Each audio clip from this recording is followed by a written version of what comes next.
हमारी लाडली बेटी। पारिवारिक कहानी।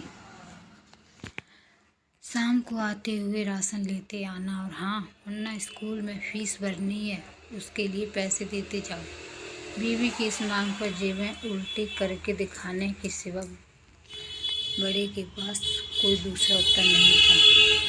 माथे पर चिंता की सिकनों के साथ सवेरे तो बड़ा भाई अपने काम पर निकल गए, लेकिन उस शाम अपने पूरे परिवार के सामने इस आर्थिक संकट को दूर करने के लिए वह प्रस्ताव रखा, क्यों ना हम उस प्लाट को बेचते हैं जिसे बाबूजी ने लक्ष्मी को शादी में देने के लिए खरीदा था। बेटी को दी हुई चीज़ वापस नहीं मांगते, पाप लगता है। लक्ष्मी का जन्म होते ही घर खुशियों से भर गया था। तभी तुम्हारे बाप ने यह तय कर लिया था कि यह प्लाट लक्ष्मी का ही है, जो उसे उसकी शादी में दे दिया जाएगा।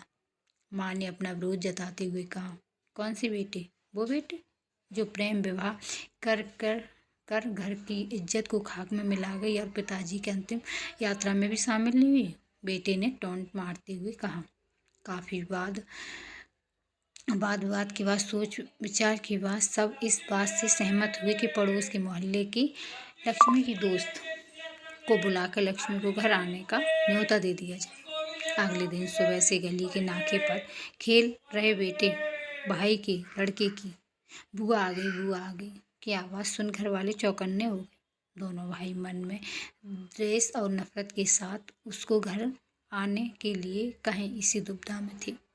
वो कहते हैं ना कि ज़रूरत के वक्त गधे को भी बाप बनाना पड़ता है, वही कहावत के हिसाब से वे दोनों भाई बहन से बात करने को तैयार हो गए। लक्ष्मी को थोड़ा संदेशा था कि कोई बड़ी बात तो होगी। लक्ष्मी उस दिन से यह सोच रही थी कि ऐसा क्या हो सकता है जो खड़ूस भाई उसे बाप का मुंह भी दिखाने के लिए खिलाफ थे। अचानक उनसे मिलने के लिए पिघल गए, लेकिन अब उसको सारी बात समझ में आ गई। लक्ष्मी ने तिरछी नज़र से पति को देखा तो वह बोल पड़ा, लेकिन माँ जी शादी से पहले जो कुछ आपका था वही आपका रहेगा। ना उस पर मेरा हक है और ना ही लक्ष्मी का हक।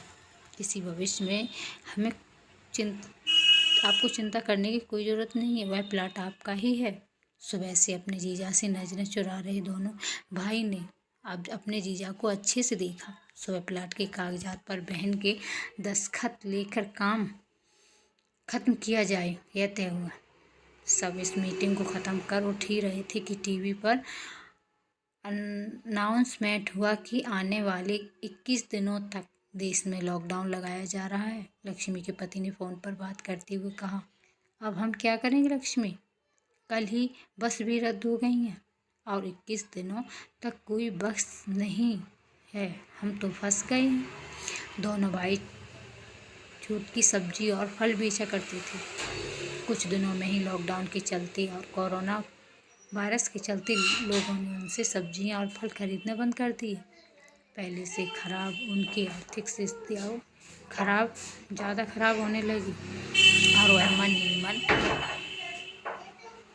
थोड़ी आनाकानी करने के बाद दोनों भाइयों ने जीजा जी के समझाए अनुसार धंधा शुरू किया। 2-3 दिनों बाद ही कोरोना से घबराए लोग अब ढकी हुई सब्जियां और फल, दस्ताने, सेफ्टी का ध्यान रखते हुए फल और सब्जी खरीदने लगे। दोनों को रेडियां अच्छे से तैयार कर फल और सब्जियां ढककर दोनों भाइयों को टोपी और दस्ताने देकर जीजा जी ने उनसे कहा, एक बार इस तरह से धंधा करके देखो, शायद आपका मुनाफा बढ़ जाए। दोनों भाइयों की आंखों में पहले जो गुस्सा था उसकी जगह अब शर्म ने ले ली थी। वह मन ही मन सोचते थे, क्या गलत किया था बहन ने जो हमने उसके साथ इतना बुरा सलूक किया।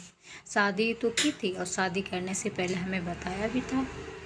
हम ही थे जो उसे स्वीकार नहीं कर पा रहे थे, हम ही पागल थे।